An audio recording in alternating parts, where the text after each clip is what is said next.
We're all warned in science classes to beware of finding causation where only correlation applies. But with repeated tests and mounting evidence, causation becomes a more likely possibility.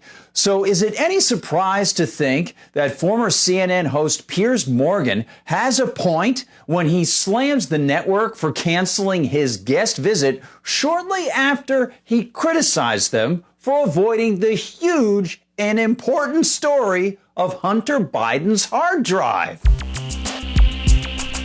Hi everyone, I'm Gardner Goldsmith for MRC-TV. If there's one thing to learn about the behavior of collectivists over the centuries, it is that without hesitation or shame, they'll utilize any vector in order to gain more power. Case in point, the latest desperate move conducted by CNN, in which we can see that not even family ties can save he who dares not conform to the statist agenda.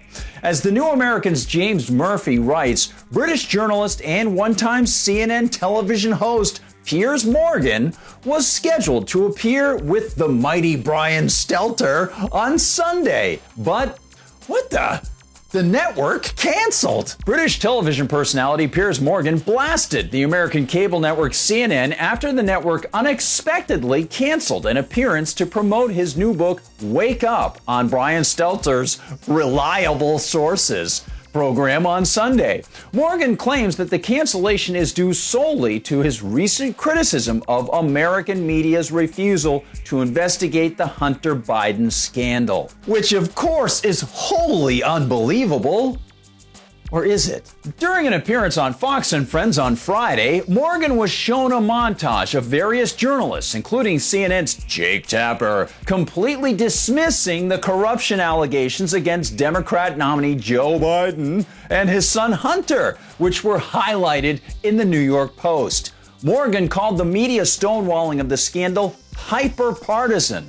And although many Americans might be confused by Morgan's mercurial positioning on certain topics over the years, it sure seems as if he has a very valid point on this one. At the very least, these journalists are revealing themselves to be hyper-partisan because, let's be completely clear, if you swapped Hunter Biden's name for Donald Trump Jr., do you think all these journalists would be talking in the way they are about these New York Post revelations? Indeed, this is the network that featured numerous chats with infamous porn figure Stormy Daniels as she expressed allegations against Donald Trump that never were proven, and which featured her lawyer, now convicted felon Michael Avenatti, 59 times in less than 2 months, all for our edification, clearly. But to look at the low end of provenance and then try to ask for equivalent treatment isn't really the proper way to approach the vast expanse of Biden data or the solid, verified evidence trail behind that data. Said Morgan on Fox. From where I sit as a former newspaper editor, I've seen them run day after day after day of revelations from Hunter Biden's laptop, they say, with emails between Hunter Biden and various business associates. And as we sit here today talking, I don't believe either the existence of that being Hunter's laptop or the veracity of those emails has been questioned. Nobody on the Biden side has denied that's his laptop.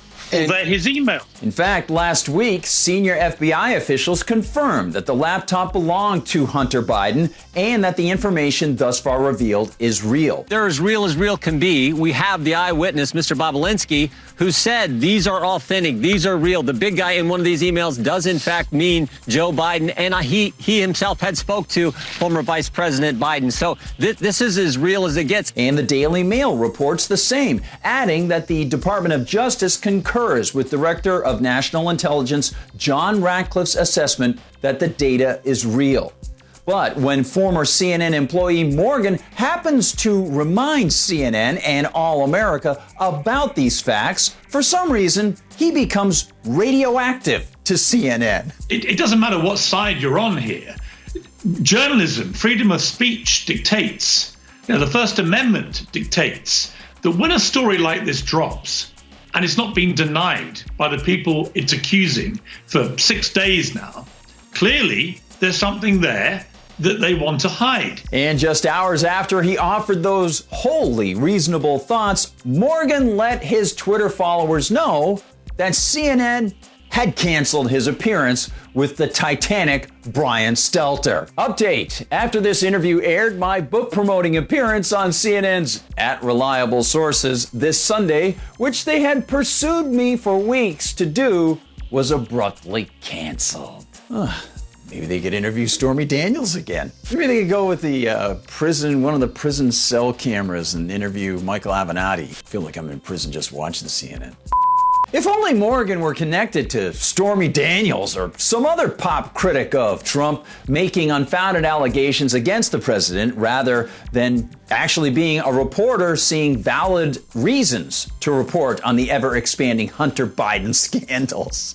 But alas, 'tis not the case, and so we get to see the collectivist tactic in all its glory. Now, even a former CNN employee, such as Piers Morgan, who worked at the network from 2011 to 2014, is unwelcome there, evidently because he's not towing the pop media line and turning a blind eye to the Biden news.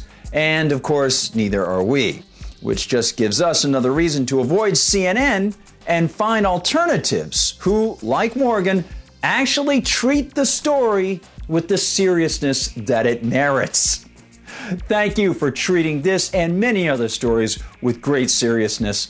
Thank you so much for joining us here at MRC-TV. If you're watching on YouTube, please like and subscribe. I'll see you in the comments section. We'll see you over at MRCTV.org. That's MRCTV.org. We'll see you on our Facebook page. We'll see you on Instagram. I'm on Twitter at Guard Goldsmith. And if you want some great MRC items for gifts, head over to MRC-Store. For MRC-TV, I'm Gardner Goldsmith.